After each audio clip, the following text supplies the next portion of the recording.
This is our Haval H6 Hybrid long-termer. We've had this car now for a couple of months and it's slotted into my personal family life really well. Now I've done some driving in it, a couple thousand Ks. I'm here to tell you some things I like about it, some things I don't like about it, and whether that hybrid driveline is as efficient as the brand claims. So let's get stuck in to our Haval H6 Hybrid long-term review. The Haval H6 medium SUV range starts from $33,990 drive away in Australia. Our H6 Ultra Hybrid model is the most expensive version in the range, however, and is therefore priced from $45,990 drive away. The only options you can pick are between 6 exterior colours at $495 extra, so if you like our long-termer's sapphire blue paint, you'll have to pay for it. Standard features for the money include a closed-loop hybrid driveline, similar to what you find in a Toyota hybrid, electrically adjustable faux leather seats with heating, cooling and electric lumbar support, a huge panoramic sunroof and 360-degree parking camera.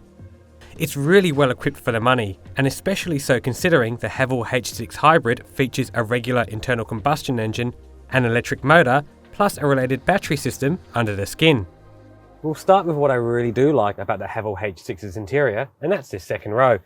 Look how much room I have back here. This is a medium SUV, and my knees are well far back from the seats, my feet able to kick out in front, and it's just a really comfortable place to be. You've got a flat floor along the back so the middle seat doesn't get dudded, a wonderful big sunroof here which lets a lot of light in, and these tall windows which gives you great visibility out of the car. On top of that too, these seats are actually quite comfortable too, nice and squishy, easy to get stuck into. We've got 2 rear air vents here and 2 more USB charging ports. This cabin is really mature back here, and it shows you that Haval have come a really long way in the 10 years they've been in Australia.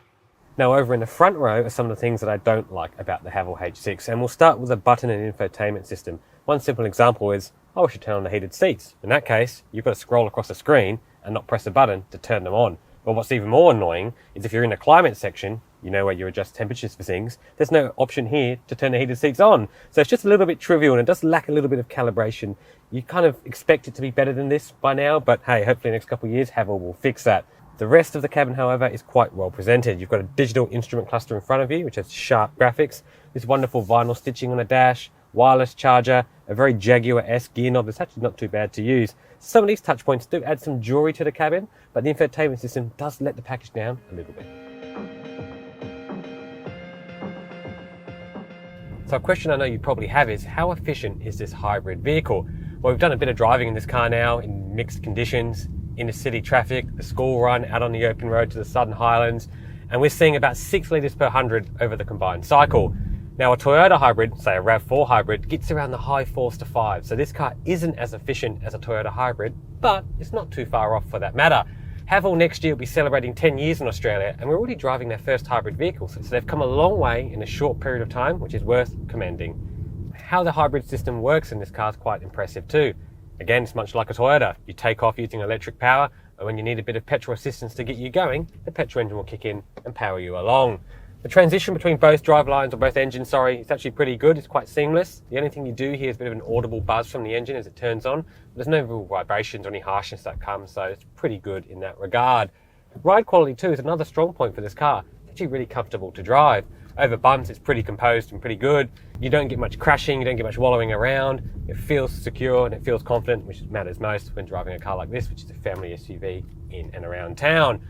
The only real downside I've encountered with this car in terms of ride and handling is the faster speed ride on country roads. It could do a bit more control because there is some slight wallowing when you get the speed up there, but in most regular scenarios it's really polite and easy to live with. Another positive about this car is the fact that you can have one tomorrow. Other manufacturers making hybrid vehicles have anywhere from a 12 to 24 month wait, whereas a Haval H6 hybrid, you can go into your dealer tomorrow, probably pick one up and drive it away on the same day. Availability is a very big thing at the moment, and rest assured there are plenty of Haval cars available in stock, so you have no problem with trying to get one. Overall, I've been impressed by how mature the package feels so far into our long-term loan.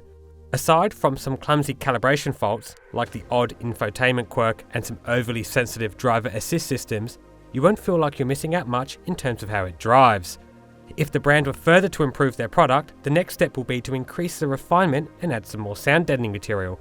It can be a bit noisy on freeway surfaces, however I expect this is an issue the brand will fix in due time. Safety gear is also comprehensive for the money. with forward emergency braking with evasive steering action, rear cross traffic alert with rearward emergency braking, blind spot monitoring, lane keeping assistance and self-parking assist. Overall, the advanced driver assist systems in this car are pretty good. They keep you on a straight and narrow. Emergency braking works quite well. However, the lane keeping assist does this thing where it makes the steering really light and really quite disconcerting at speed. So you end up having to fight it a bit. Other brands have figured out lane keeping systems to not be intuitive and work with you. So it shows that Haval has a little bit of work to do in that regard. So far, our Haval H6 Hybrid long-termer has been actually pretty good to us.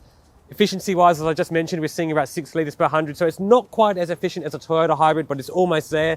The cabin is really spacious too. The second row is great and almost class-leading, but there are some warts that we've seen so far, like the infotainment system and some of the switch gear. I've got some things planned for this car, like moving some big pieces of furniture with it, so let's see how it fares in our next test, coming soon. So, if you have a question for us regarding the Haval H6 Hybrid, jump in the description below, click on the link, go over to drive.com.au, and go in the comments and let us know. You can also catch all of our other long-term updates there and see what else we've been driving for the past couple of months. So as usual, go to drive.com.au to find out all that information.